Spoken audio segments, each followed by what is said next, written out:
What is the best way to eat meat?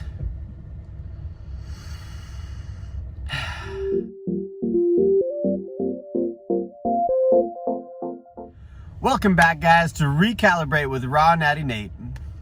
So, what is the best way to eat meat? Well, first of all, I'd like you guys to ask yourself why you would want to eat meat anyways. And what is meat really? Meat. Just the word meat. Meat can mean a lot of different things. The meat of a book. The meat of an avocado. Meat, as we know it, is basically flesh. Dead flesh. A body part to an animal.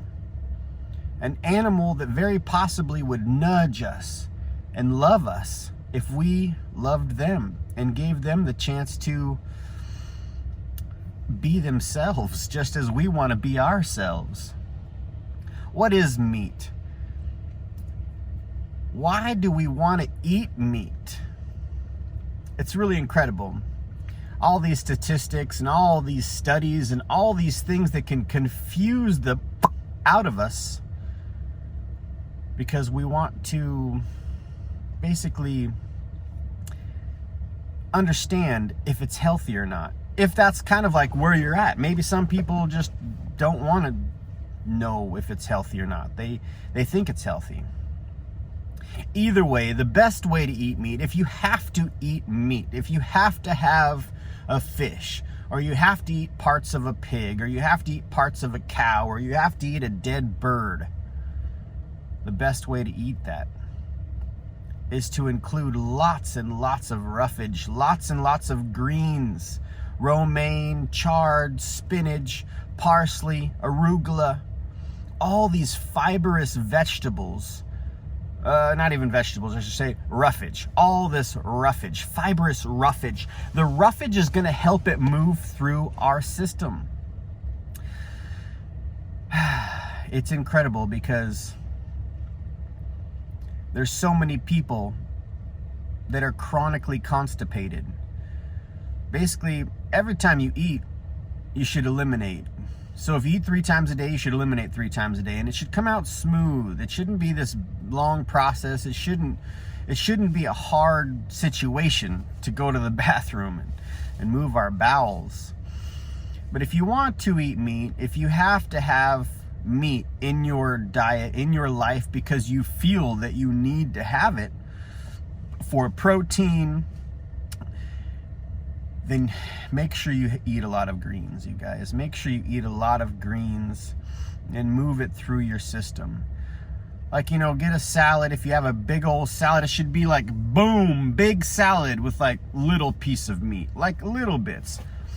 I got a lot of friends that are doing this keto thing, and I did keto for a little while. Didn't realize it was called keto at the time. I was just eating meat and vegetables.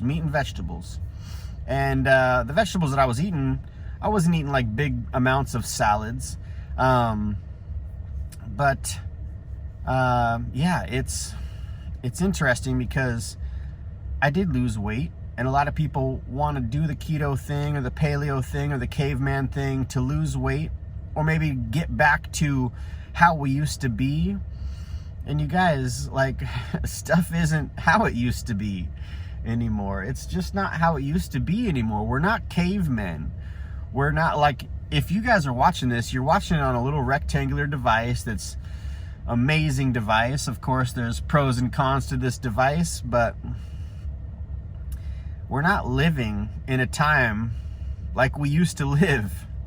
And there's no sense in wanting to emulate what we have no idea how people actually lived that long ago. We have no idea how people actually really lived in the caveman days. It's incredible.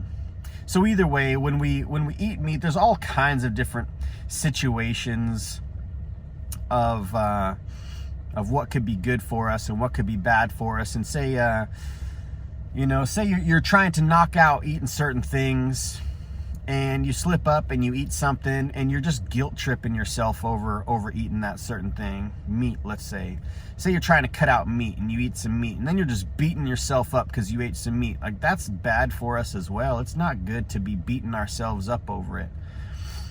But what's happening is we've got a lot of medical issues. Leading cause of death, heart disease.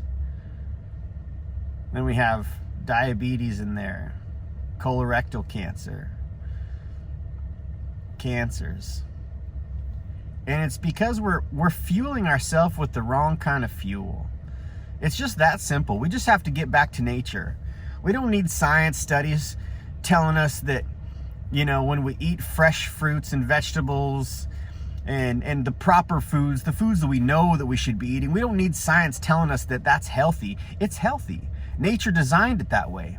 Now, definitely, the soil is not the same as it used to be. Farmers aren't getting paid what they should be paid. They're trying to grow crops, and they don't have enough money to put in the proper nutrients into the soil, so the soils are depleted.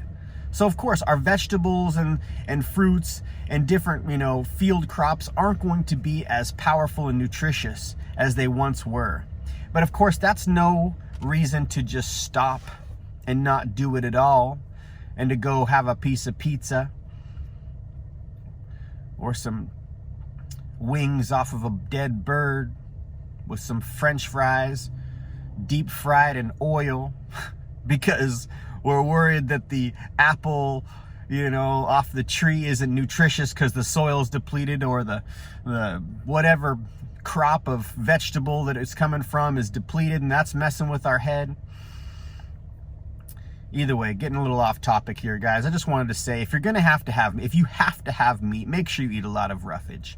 The roughage is going to help move it through there. There's no fiber in meat whatsoever. There's no fiber in meat.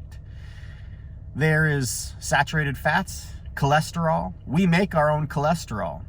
Meat is definitely a absolute last resort. We're going to die. Maybe then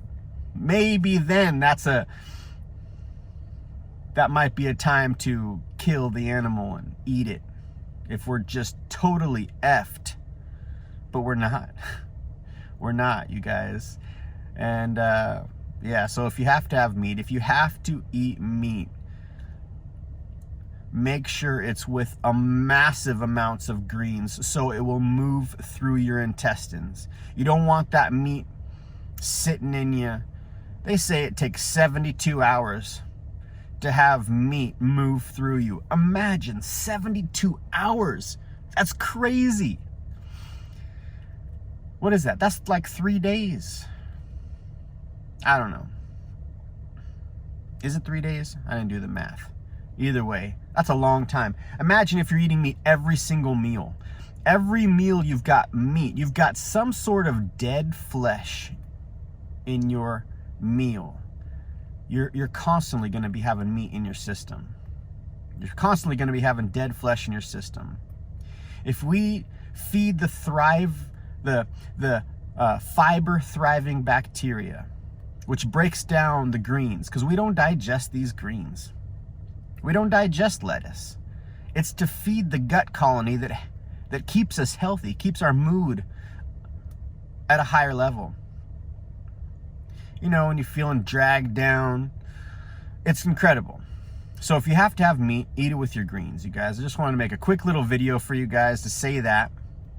To just remind you guys, if you're gonna choose to have meat, if you're gonna choose to eat a dead animal and cook the part of that animal to death, even more, you're cooking it, it's already dead, and you're cooking it to death. As you guys know, if you're watching this channel, I'm vegan. Vegan for the animals, you guys. I have made that connection that we don't need to eat the dead flesh of another being to be a strong, healthy individual. But we do need fibrous greens in our life. That's the balance. We need these greens, you guys. So anyways, I love you guys. Just wanted to throw down this video, and let me know what you guys think. Put your 2 cents in, make a comment below, like and subscribe, dislike, unsubscribe, whatever. Hopefully this message finds you well. I love you guys, and until next time, peace.